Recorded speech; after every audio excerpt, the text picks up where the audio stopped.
Setiap pagi, Lilis menunggu di sudut jalan dengan keranjang jamu di tangan. Senyum manis tersungging di bibir.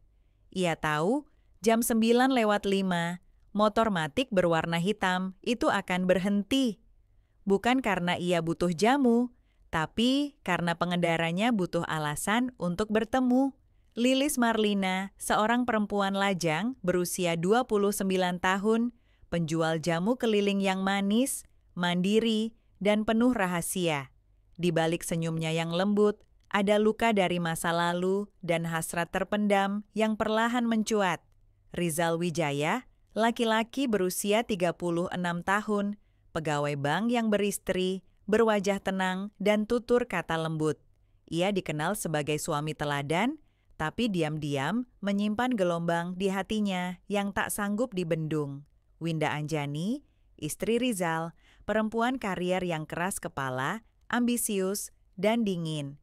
Cinta pertamanya adalah pekerjaannya, dan suaminya tahu itu terlalu baik. Bayu, teman lama Lilis yang diam-diam menyukai Lilis sejak SMA, kini menjadi satpam di kantor tempat Rizal bekerja. Pagi itu, matahari baru naik setengah, dan Lilis sudah berdiri di depan toko kelontong kecil, menata botol-botol jamunya. Matanya tak lepas dari jalan utama. Begitu motor itu muncul dari tikungan, detak jantungnya langsung memacu. Rizal datang, tepat waktu, seperti biasa. "Jamu kunyit asam 1," katanya sambil melepas helm. Tapi Lilis tahu, itu hanya kode. Tangannya selalu menggenggam uang lebih dari harga segelas jamu, dan matanya selalu menatap lebih lama dari yang seharusnya. "Pak Rizal, istri nggak curiga terus pulang bau jamu?" Goda Lilis, senyum nakal menghiasi wajahnya. Rizal menghela napas pelan. "Dia lebih sering mencium bau pekerjaan. Aku pikir jamu lebih menyegarkan." Percakapan mereka selalu ringan, tapi dalam diam, keduanya tahu ada garis yang mulai kabur. Awalnya hanya tatapan yang terlalu lama, lalu tangan yang menyentuh tak sengaja, dan kini ada pesan-pesan malam yang tak lagi sopan. Satu malam, Rizal menunggu Lilis di depan rumah kontrakannya. Hujan turun gerimis, dan Lilis berdiri di depan pintu dengan daster tipis, rambut digelung seadanya. Tidak ada kata-kata yang diucapkan, hanya pandangan, dan tanpa aba-aba, mereka berdua tahu malam itu batas mereka akan hancur. Sementara itu, Bayu mulai mencurigai perubahan Lilis. Ia sering melihat Rizal keluar dari gang sempit dekat kontrakan Lilis, terlalu larut untuk sekadar membeli jamu. Tapi Bayu hanya bisa menelan kecurigaan itu sendirian, sampai akhirnya ia memutuskan untuk menanyakan langsung. "Lil, kamu deket sama Pak Rizal?" tanyanya satu sore. Lilis menoleh cepat, gugup. "Enggak, kenapa nanya gitu?" Bayu menatap lekat, tak menjawab. Tapi dari caranya diam, Lilis tahu rahasia mereka sudah retak dan seseorang mulai mencium baunya. Hubungan itu tak lagi sembunyi, tapi juga belum terang. Rizal terjebak antara rasa bersalah dan candu yang tak bisa ia tolak. Sementara Lilis perlahan tenggelam dalam rasa yang ia tahu tak boleh dimiliki, tapi terlalu nikmat untuk dilepaskan. Lilis duduk di lantai kamarnya, mengenakan kaos lusuh dan celana pendek. Jari-jarinya memutar-mutar gelang di pergelangan tangan. Hadiah dari Rizal, katanya oleh-oleh dari Bandung. Setiap kali memandang gelang itu, hatinya campur aduk. Ada manis, ada getir, dan ada rasa takut yang terus tumbuh. Ponselnya bergetar. Nama Rizal muncul di layar. "Aku rindu." Pesan singkat itu membuat dada Lilis sesak. Dia tahu rindu itu bukan miliknya seorang. Ada perempuan lain yang lebih pantas menerima kalimat itu. Di rumah, di ranjang yang sah. Di luar, suara Bayu memanggil. "Lil, jamu sisa nggak?" Lilis buru-buru menyeka air mata yang tak sadar menetes. Ia keluar membawa 2 botol jamu dan mencoba tersenyum. "Masih ada, Bay. Mau yang mana?" "Yang pahit," jawab Bayu cepat, lalu menatap tajam ke arah mata Lilis. "Kayaknya kamu juga lagi butuh yang pahit ya." Lilis terdiam. Bayu tidak bicara basa-basi. Dia selalu bisa membaca isi hati Lilis, bahkan sejak mereka masih sama-sama duduk di bangku sekolah dan Lilis belum menjual jamu, belum mengenal Rizal. Malam harinya, Rizal datang lagi. Kali ini tidak naik motor, ia berjalan kaki, wajahnya kusut, bajunya kusut, semuanya tampak berantakan. Aku habis cekcok sama Winda, katanya setelah duduk di lantai ruang tamu kecil itu. Lilis menyuguhkan teh manis, bukan jamu. Tangannya bergetar saat menyodorkan cangkir. Aku bilang aku butuh ruang, butuh kejujuran. Tapi dia cuma bilang aku berubah. Padahal yang berubah itu hatiku. Rizal? Lilis mencoba bicara, tapi kalimatnya menggantung di udara. Rizal memegang tangannya. Aku nggak bisa jauh dari kamu, Lil. Kamu bikin aku merasa hidup. Lilis ingin marah, ingin berteriak, dan memukul dadanya sendiri. Tapi tubuhnya lemah.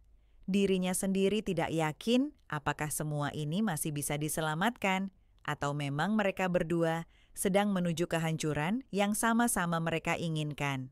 Dan untuk pertama kalinya, Lilis bertanya, dengan suara sangat pelan, hampir seperti bisikan, "Kalau kamu sayang aku, kenapa kamu nggak tinggalkan dia?" Rizal memejamkan mata.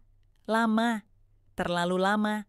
Dan ketika akhirnya membuka mata, tak ada jawaban. Hanya diam. Diam yang lebih menyakitkan dari pengkhianatan.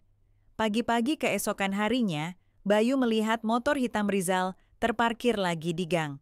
Tapi kali ini, dia tak hanya melihat dari jauh. Dia mendekat, mengetuk pintu kontrakan. Lilis yang membuka pintu, kaget. Bayu hanya berdiri, wajahnya tenang, tapi matanya menyimpan badai. "Maaf Lil," ucapnya pelan. "Aku cuma nggak tahan lihat kamu terus nungguin seseorang yang nggak akan pernah benar-benar datang buat kamu." Lilis tertunduk, dan untuk pertama kalinya, ia merasa telanjang tanpa disentuh.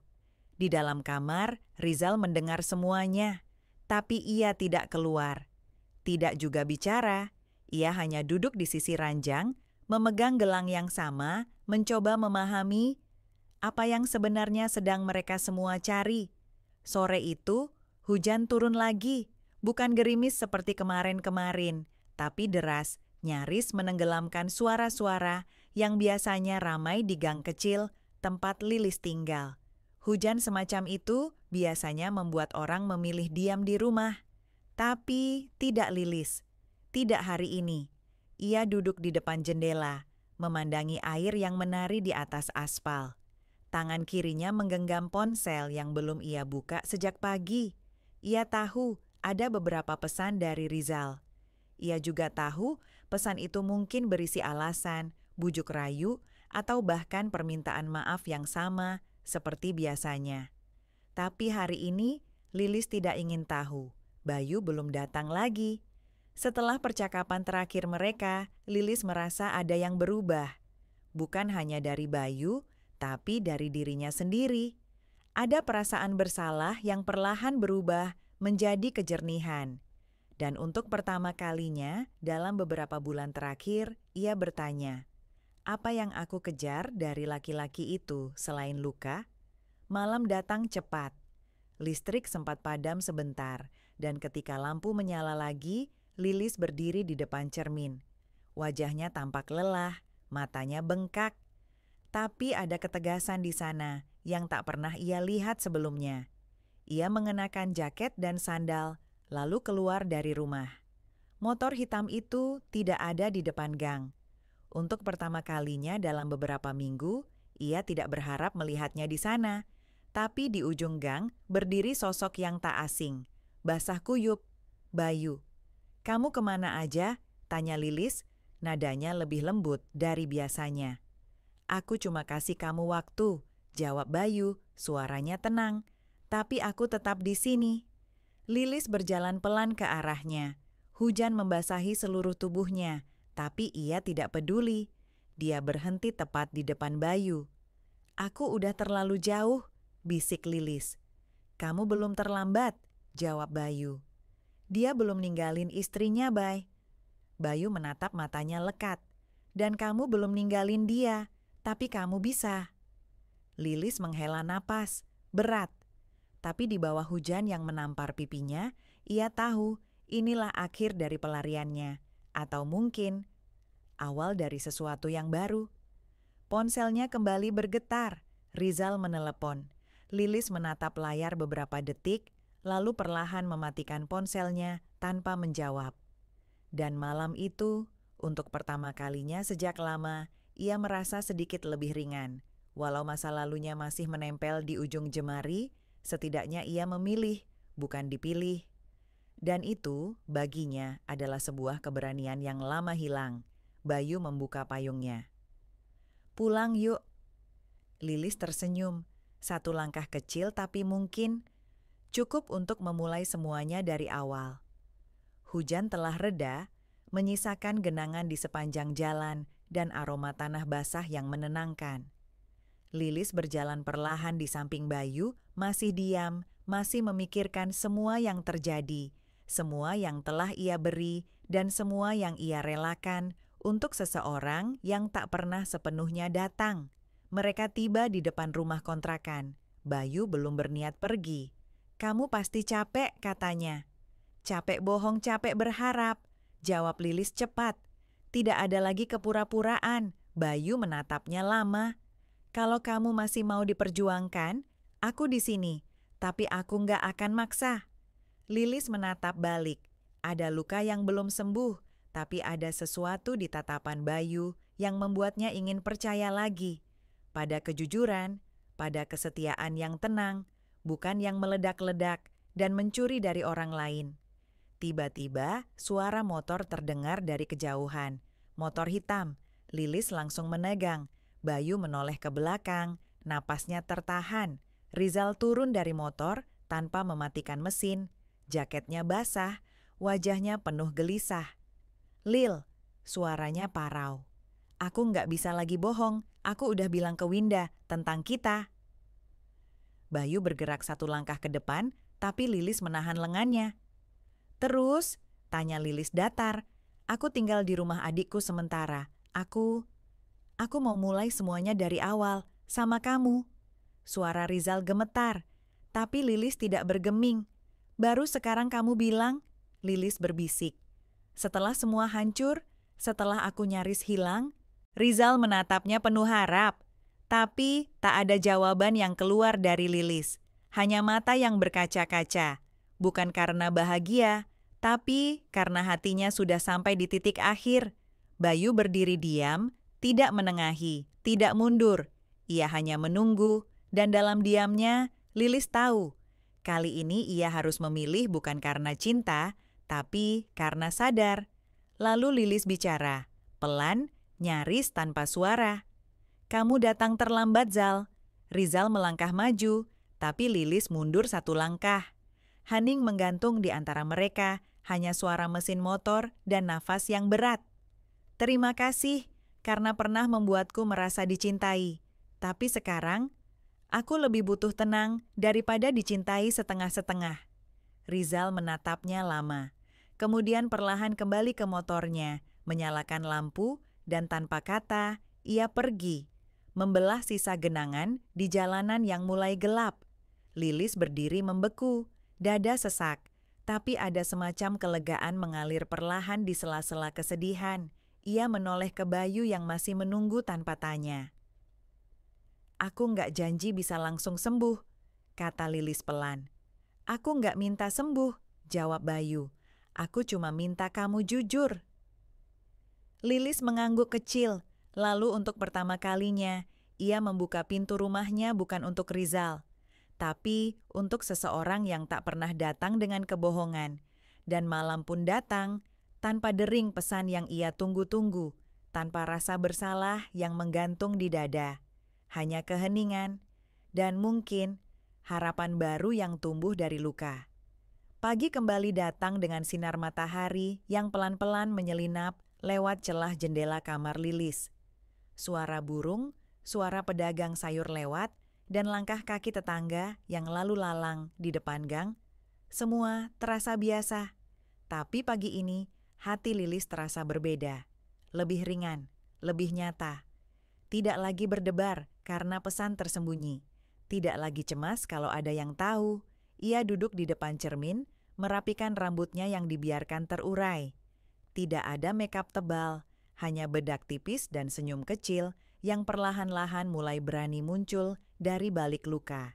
Di luar, Bayu sudah menunggu, bersandar di sepeda motornya sambil menyesap kopi dari gelas plastik. Pagi, sapa Bayu saat Lilis keluar, membawa keranjang jamu seperti biasa.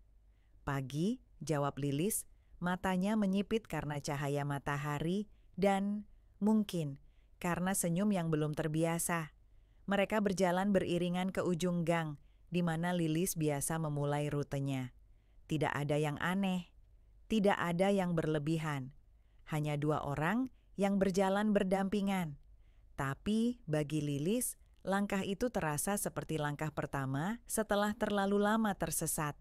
Di kejauhan, Rizal terlihat duduk di dalam mobil, sendirian. Ia tidak turun, hanya menatap dari balik kaca gelap. Lilis sempat melihat ke arahnya, dan mereka saling menatap. Sejenak, cukup untuk mengerti bahwa semuanya sudah selesai. Tak ada dendam, hanya sisa rasa yang akan pudar oleh waktu. Ia tidak melambaikan tangan, tidak juga tersenyum. Tapi di hatinya, ia sudah mengucapkan perpisahan. Bukan karena benci, tapi karena akhirnya ia memilih dirinya sendiri. "Siap muter hari ini?" tanya Bayu sambil menyalakan mesin motor. "Selalu," jawab Lilis sambil naik ke boncengan.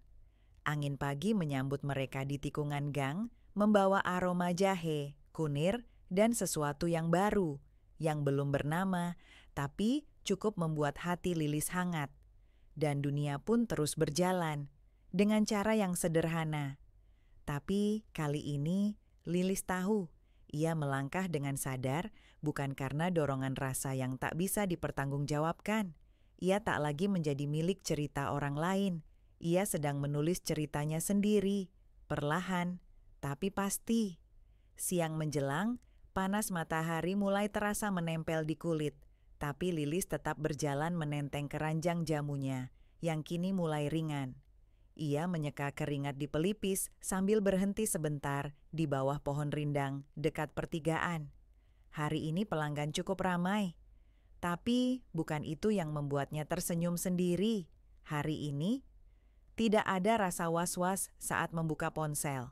Tidak ada janji-janji palsu yang harus ditunggu. Tidak ada cinta sembunyi-sembunyi yang harus diselipkan di antara kata hati-hati dan jangan lama-lama. Yang ada hanya satu pesan pendek dari Bayu pagi tadi. "Kalau capek, istirahat. Aku bawain es kelapa nanti." Sederhana, tapi tidak membuatnya merasa kecil.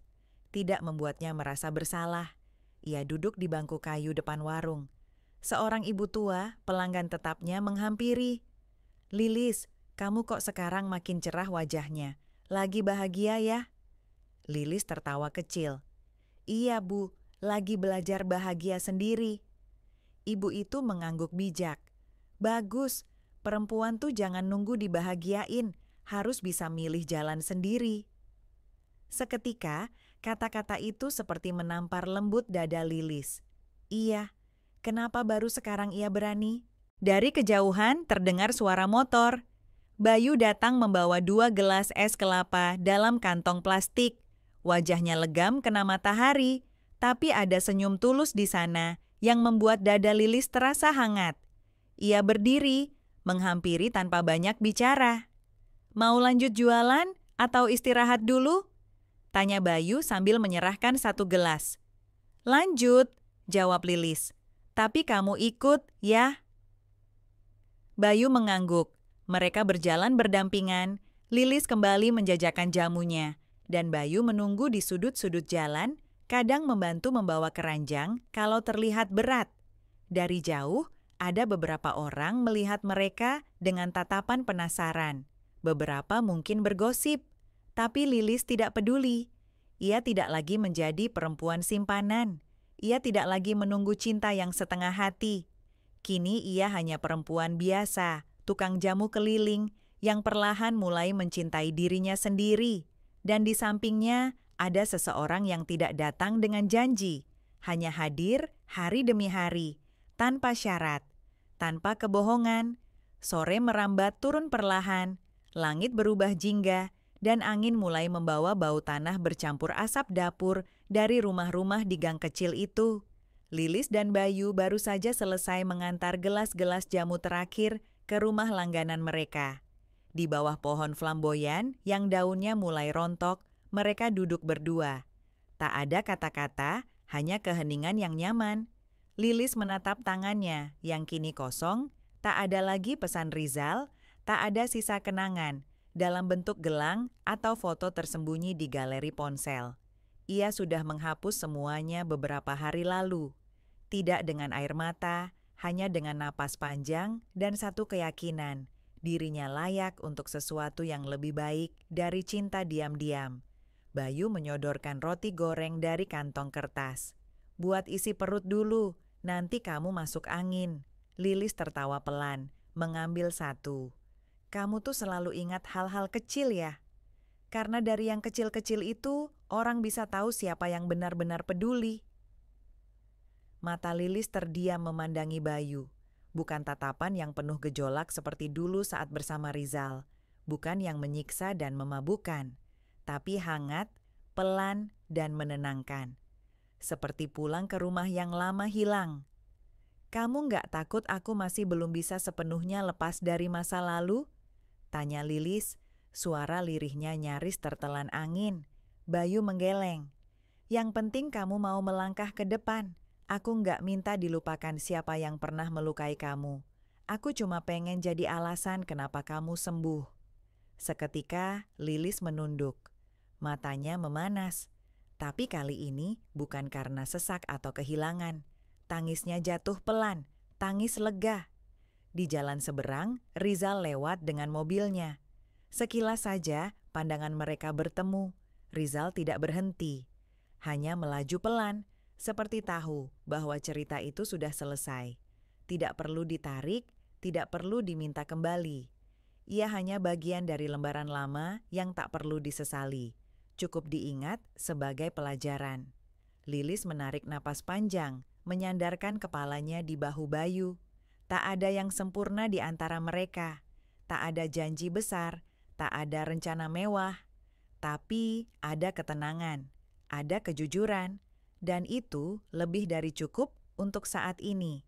Sementara langit makin gelap dan angin malam mulai menggigit, Lilis menggenggam tangan Bayu, erat tapi pelan. Seperti mengucap terima kasih dalam diam atas semua waktu yang menunggunya kembali jadi dirinya sendiri. Dan mereka pun duduk di sana, membiarkan waktu berlalu, tanpa tergesa-gesa, tanpa sembunyi. Karena cinta yang benar tidak butuh disembunyikan. Malam turun pelan-pelan, menyelimuti gang kecil itu dengan ketenangan yang jarang Lilis rasakan belakangan ini. Suara jangkrik menggantikan hiruk-pikuk siang. Warung-warung tutup satu persatu, lampu-lampu kuning menyala redup di tiap sudut rumah.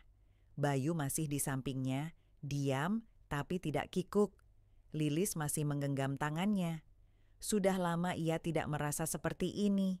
Tidak dicintai dengan gelora, tapi disayangi dengan tenang.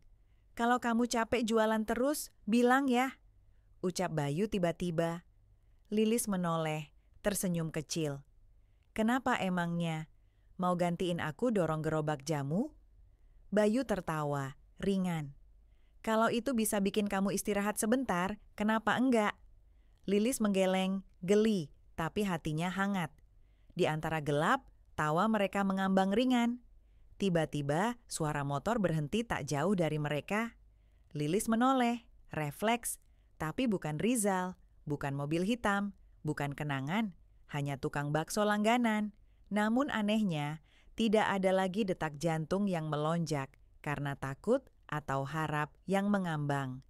Tidak ada bayangan masa lalu di setiap suara mesin atau derap langkah.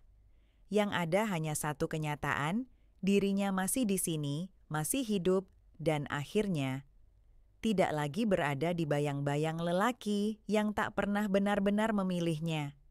Aku nggak tahu nanti hubungan kita bakal kemana, ujar Lilis pelan. Bayu menoleh, tak buru-buru menjawab. Ia hanya menatap, lalu berkata, "Kita nggak usah mikirin nanti dulu. Yang penting hari ini, kamu nggak sendiri lagi." Langit malam semakin pekat, tapi udara masih hangat.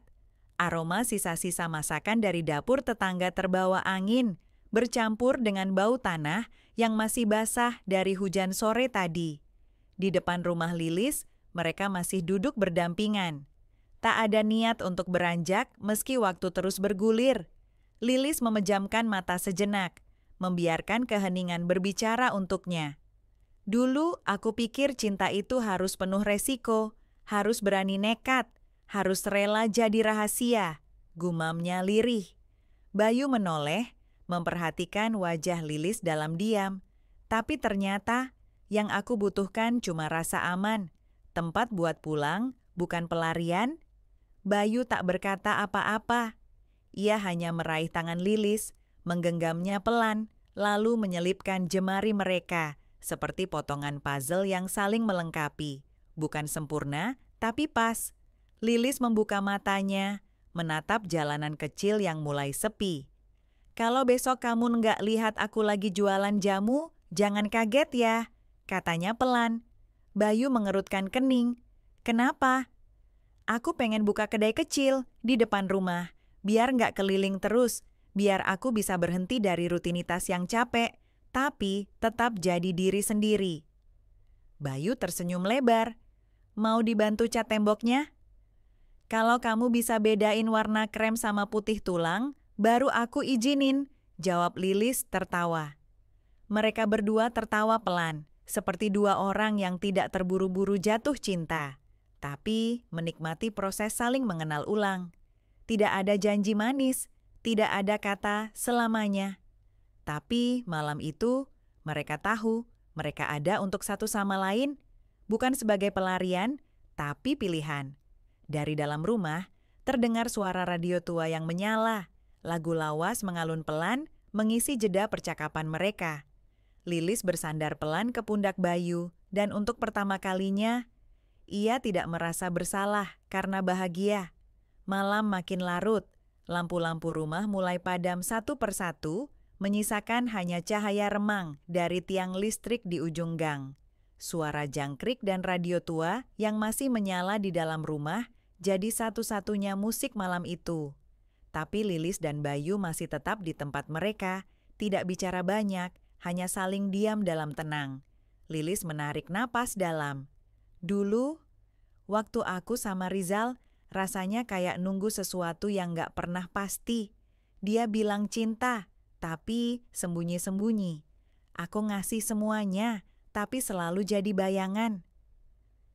Bayu menoleh, mendengarkan tanpa menyela. "Aku nggak nyesel pernah sayang," lanjut Lilis. "Tapi aku nyesel karena waktu itu aku nggak sayang sama diriku sendiri." Bayu mengangguk pelan. "Tapi sekarang kamu udah berubah, kamu eling, kamu berani mutusin buat milih jalan sendiri." Lilis menatap Bayu dalam dan jujur. "Makasih ya, kamu nggak pernah nyuruh aku lari dari masa lalu. Tapi juga gak pernah maksa aku tinggal di situ." Bayu tersenyum. "Aku cuma pengen nemenin kamu, dari titik kamu ngerasa cukup." Dan malam pun selesai di antara mereka, bukan dengan pelukan, bukan dengan ciuman yang terburu-buru, tapi dengan kedewasaan dua orang yang sama-sama belajar dari luka. Beberapa bulan kemudian, kedai kecil itu akhirnya berdiri di depan rumah Lilis. Tidak mewah, hanya papan kayu dengan tulisan tangan. "Jamu Lilis, asli and hangat." Di sampingnya ada bangku panjang tempat orang bisa duduk, ngobrol, dan menunggu jamu racikannya, sambil mendengarkan radio yang tak pernah ia matikan. Bayu sering mampir, kadang membantu cuci gelas, kadang hanya duduk sambil baca koran bekas. Hubungan mereka tumbuh seperti tanaman di pot kecil, dirawat pelan-pelan, disiram sabar tanpa paksaan untuk mekar terlalu cepat. Sesekali Lilis melihat motor hitam lewat. Bukan Rizal, atau mungkin saja Rizal, tapi ia tak lagi peduli. Ia tak lagi menoleh. Karena kini hatinya tidak berada di belakang, hatinya lah yang memegang arah. Ia belajar bahwa cinta sejati bukan yang paling membakar, tapi yang paling konsisten. Dan ketika seseorang datang, bukan untuk menyelamatkanmu, tapi menemani kamu menyelamatkan dirimu sendiri, maka itulah cinta yang layak dipertahankan. Lilis tidak lagi jadi perempuan yang menunggu di ujung pesan. Ia adalah perempuan yang berdiri dengan kedua kaki di tanah miliknya sendiri, dan ia tahu kali ini tidak ada yang bisa mengambilnya kembali ke dalam bayang-bayang. Ia sudah selesai menjadi rahasia. Sekarang ia jadi tuan rumah di hidupnya sendiri.